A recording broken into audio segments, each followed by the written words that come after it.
Happy Friday. It's a glorious Friday. It's a last day of the week. And we're going to be talking about some news and science. And we're going to be talking about hurricanes. It is currently hurricane season. I think that ends in November, but we're in the middle of the hurricane season. And there's been no hurricanes this season so far. Is this normal? Who knows? But let's see what my data has pulled up. Now, I'm not going to do a great in depth review into it. I think everybody knows what a hurricane is. But we're going to start off with predictions, because I think that's the best thing to do. The NOAA, the NOAA predicts above normal 2022 Atlantic hurricanes, ongoing El Nino above average Atlantic temperatures, sets the stage for the busy season ahead. This was done in May 24th of our Lord's year of 2022. I just wanted to say, oh Lord's year. Forecasts of the NOAA Climate Prediction Center, a division of the National Weather Service, are predicting above average hurricane activity this year, which would make it the 7th consecutive above average hurricane season. NOAA outlook for 2022 Atlantic hurricane season, which extends from June 1st, we're in July, so 2 months in, to November 30th, predicts a 65% of chance of above normal season and a 25% chance of near normal season and a 10% chance of below normal season. For the 2022 hurricane season, NOAA forecasting likely range of 14 to 21 named storms, winds of 30 miles per hour or higher, in which 6 to 10 could become hurricanes, winds of 74 miles per hour or higher, including to 3 to 6 major hurricanes, category 3, 4, and 5, with winds of 111 miles per hour or higher. NOAA provides these ranges with 70% confidence. Let's see, is there anything more? So that is the predictions. Of course, here's the names that we're going to go with. So we'll see in November 30th if they were correct. But it seems like we haven't had any hurricanes this year. And I wanted to know more about it. So according to my data, we've had 3 tropical storms, Alex, Bonnie, and Colin, which weren't really hurricanes, and it seems that it's been very, very light so far because you would think since it's hurricane season that we'll be seeing a lot more tropical storms or depressions or even hurricanes. So let's look at last year.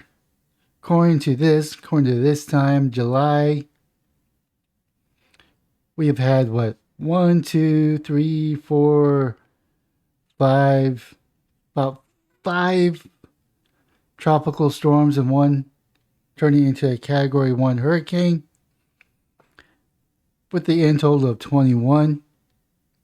So let's go to 2020. So that's 1, 2, 3, 4, 5, 6, 7, 8, 9, 10-ish, if we want to count these 2, of forming, and only 2 of them being Hurricane 1s, with a total of being 31 systems. Now, I was trying to look at a pattern here, but it doesn't really have a set pattern. They just happen. The patterns tend to follow the May through November-esque for when these happen.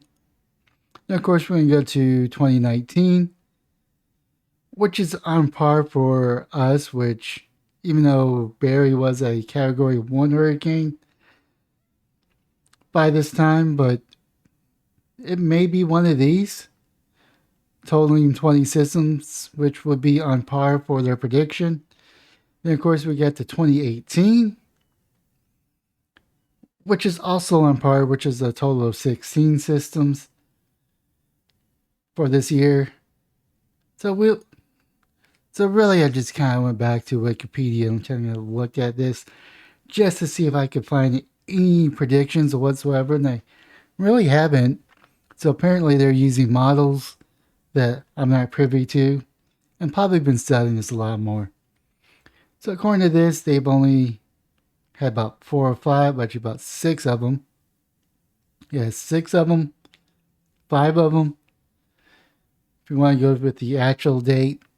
So we're actually on par for the season of only having 3. But only the future can tell us what's going to happen. But who knows?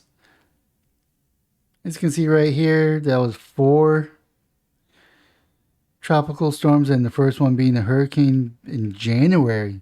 Wow, January. That's real interesting.